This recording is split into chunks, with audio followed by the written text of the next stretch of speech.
Hello, ladies and gents. I'm your friendly neighborhood noisy cricket. And today we're going to be discussing a story. And this story is of a soldier, but not just any soldier. My grandfather, personal family member of mine, Lieutenant Colonel Donnie Allen Shields. Now, with a lot of these military stories, I know that people tend to embellish them or make them more than what they were. First of all, I would not do that, as it would be disrespectful to him and his service. But secondly, I don't know everything that happened. I just know the things that he's told me, and then some general information, of course, about the wars that he was a part of. So with that being said, let us continue. So our story starts with a young man fresh out of high school, a young Donnie. It's around 1970. The Vietnam War has been going on, and the draft just started in 1969. Donnie knew that he was going to get drafted. He saw which way the wind was blowing. But he wasn't dumb. See, the Vietnam War was a proverbial meat grinder. When the Army recruited young men, they sent them over there basically to just die. The Viet Cong was a very aggressive enemy. They fought using guerrilla tactics, but also the jungle was so dense and thick there that you could barely see 10 foot in front of you. And so if you didn't lose men to traps, you were losing men to ambushes. And this was very publicized at the time. Not to mention, Vietnam was a very unpopular war. And the United States did not win that war. In fact, the entire war was us pushing inland to North Vietnam and North Vietnam pushing back. And our entire campaign over there, the United States military's campaign over there, barely did anything except kill a lot of our soldiers. Anyway, with that being said, he was smart. He knew he was going to get drafted, but he didn't want to just die senselessly.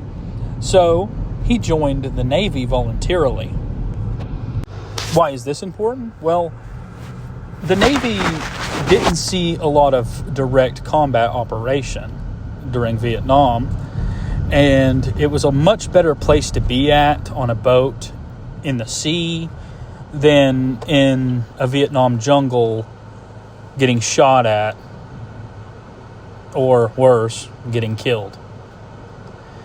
So he knew this. He had seen on TV where men were being dropped off by helicopters, and then those same helicopters were carrying back loads of wounded. The constant reminder that war itself is a hell. It's a hell on earth.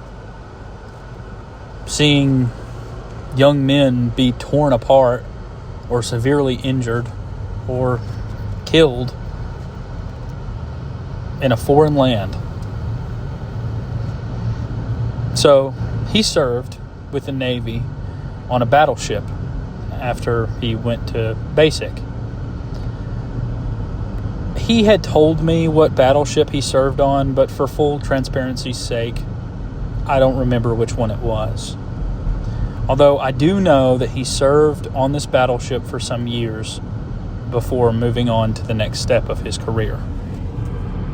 After spending some time in the Navy, he had an epiphany. He looked around him and he saw the kind of work that he was doing and said to himself, hey, you know what? I kind of like this military thing. I'm pretty good at it. But I want to be more involved. So he transitioned to the Army National Guard.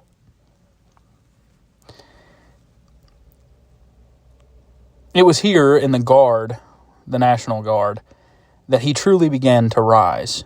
Year after year, drill after drill, he took on greater responsibility. He stopped just being a soldier. He became a leader.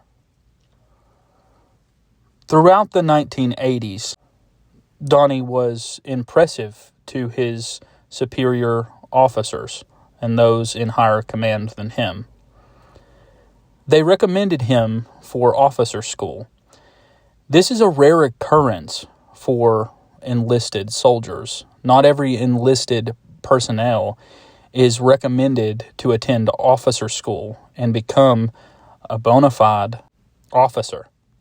Only 65% of applicants are accepted, and those are of the ones that had actually applied. While this was going on, there was some uncertainty brewing in the Middle East. August 2nd, 1990, Saddam Hussein and Iraq invaded Kuwait. Iraq's president claimed Kuwait was illegally overproducing oil and slant drilling into Iraqi oil fields, harming Iraq's economy. Iraq also accused Kuwait of being historically part of Iraq. Iraq was deep in debt after the Iran-Iraq War from 1980 to 1988, and saw Kuwait as both an economic asset and an easy target. Kuwait holds 10% of the world's oil reserves, and its fall put Saudi Arabia at risk. The U.S. and other nations at the time feared Saddam would try to control more of the Gulf's oil supply, which is vital to the world's economy. The United Nations condemned the invasion and demanded that Iraq withdraw. A UN deadline was set. If Iraq didn't leave Kuwait by January 15, 1991, military force could be used. This led to a formation of a coalition led by the United States. A coalition of 35 nations formed to enforce the UN resolution. President George H.W. Bush framed it as a stand for international law and stability.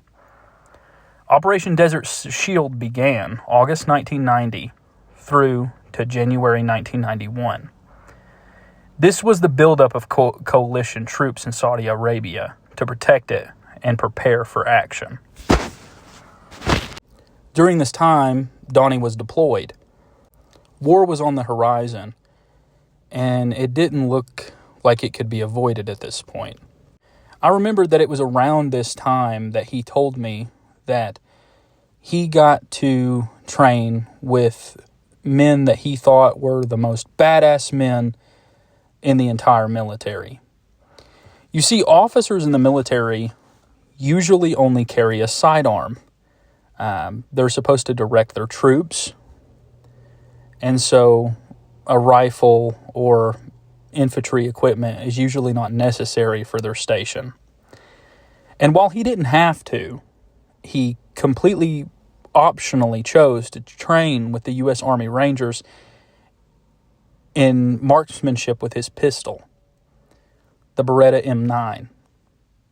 He wanted to be as efficient as possible so that if he ever had to draw his sidearm, he was always on target.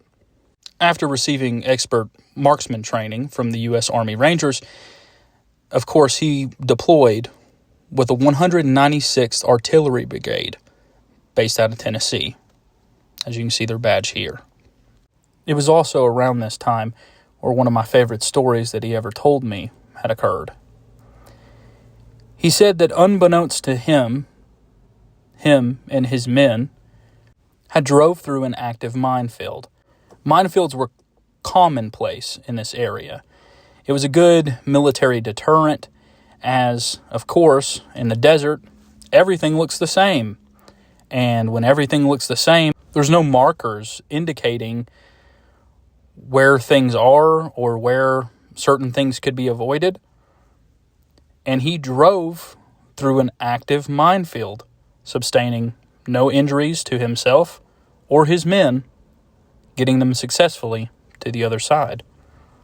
The 196 definitely saw active combat. They were integral to the military's push into Desert Storm. On January 17th, 1991, the deadline had passed. Coalition forces launched a massive air campaign, followed by a ground assault on February 24th, 1991. The war lasted just 42 days before Iraq was expelled from Kuwait. So our Air Force came in and bombed the absolute shit out of the area. Then recon went out, assessed everything, saw enemy bunkers, enemy strongholds, things like that. And then Lieutenant Colonel Donnie Shields was given coordinates by a forward observer or a fire support specialist. He gave the okay to fire, and whatever had existed there beforehand no longer existed. And just imagine that for a moment. Imagine having the responsibility in knowing that the mere utterance of your words could cause utter and complete annihilation of whatever target you were given. It no longer exists. What was there before is now dust. This was the responsibility that he had, and his men trusted him. The battalion that he led likely was anywhere from 600 to 1,000 men. M109s, MLRSs completely devastate whatever they had targeted.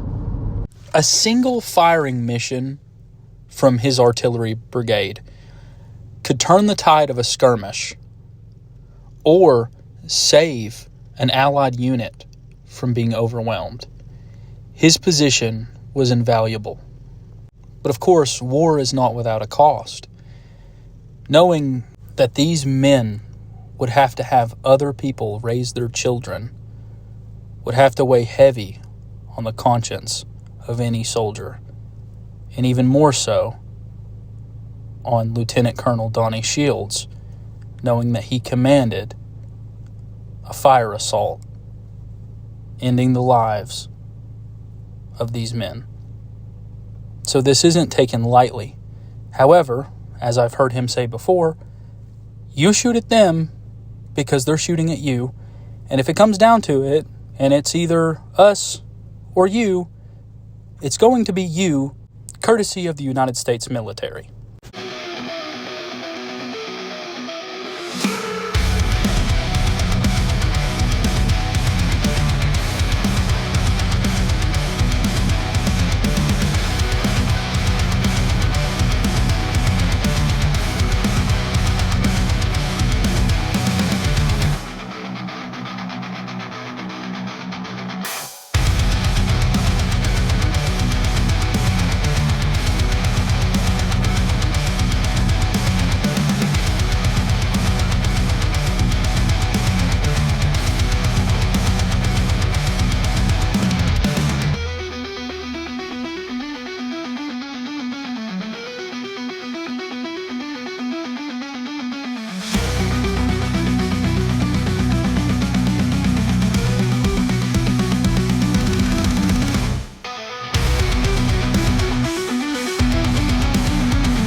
After the war was over, the lieutenant colonel returned home, still, of course, active in the military.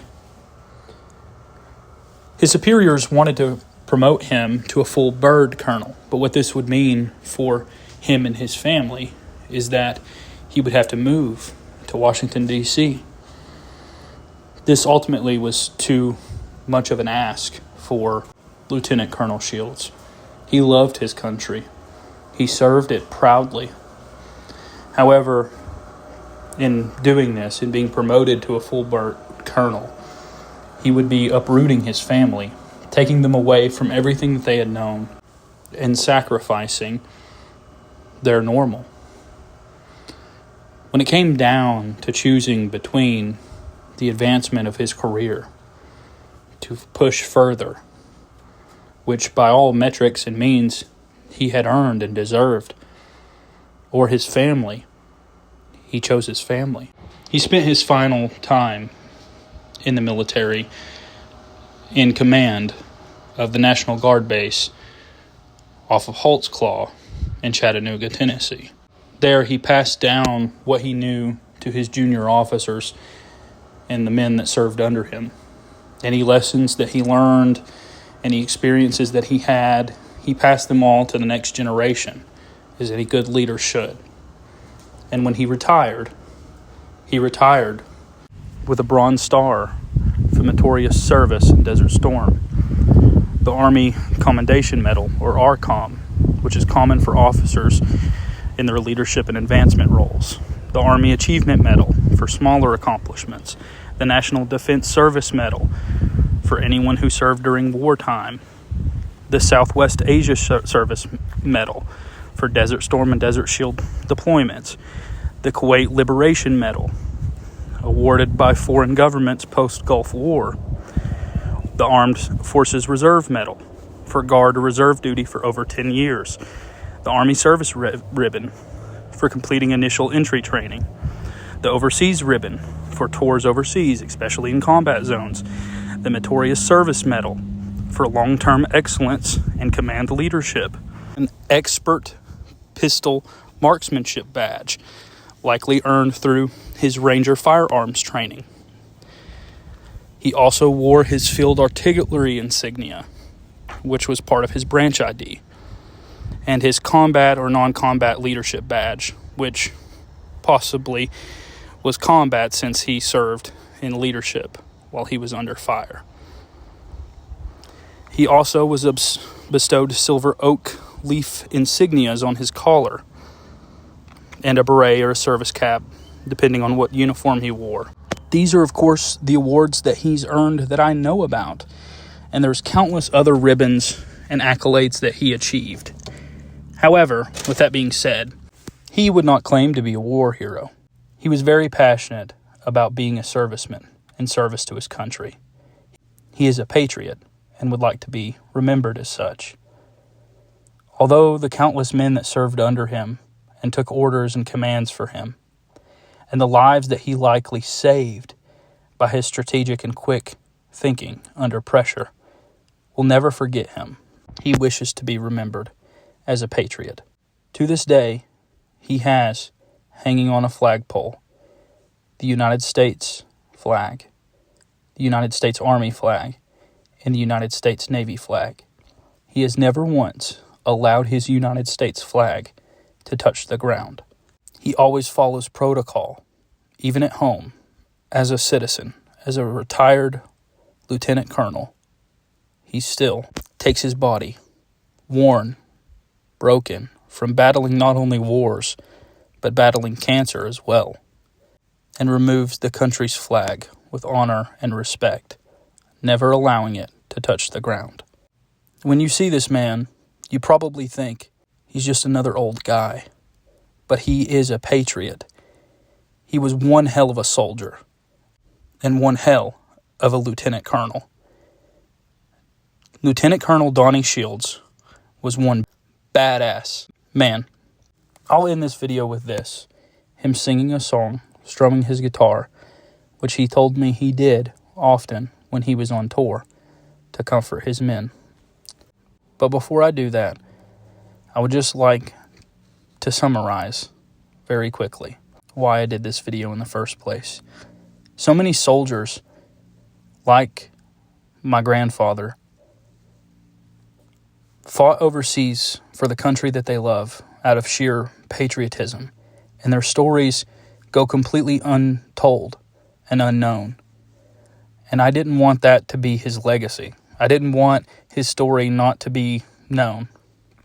So I do this to honor him. Hard as hickory, Lieutenant Colonel Donnie Shields. I wrote yesterday, kind of based on current events, called Freedom Stew.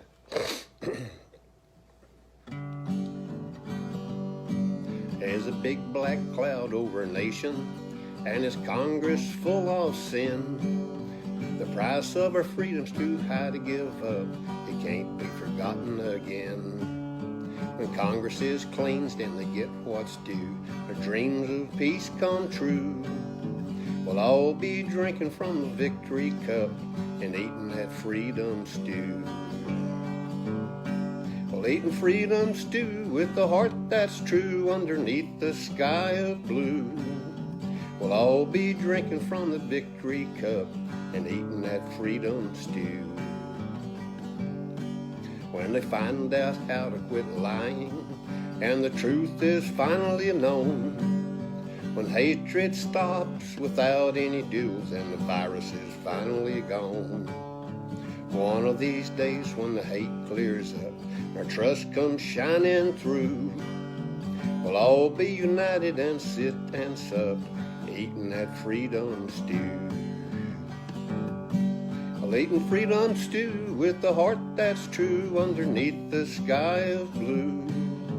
We'll all be drinking from the victory cup and eating that freedom stew.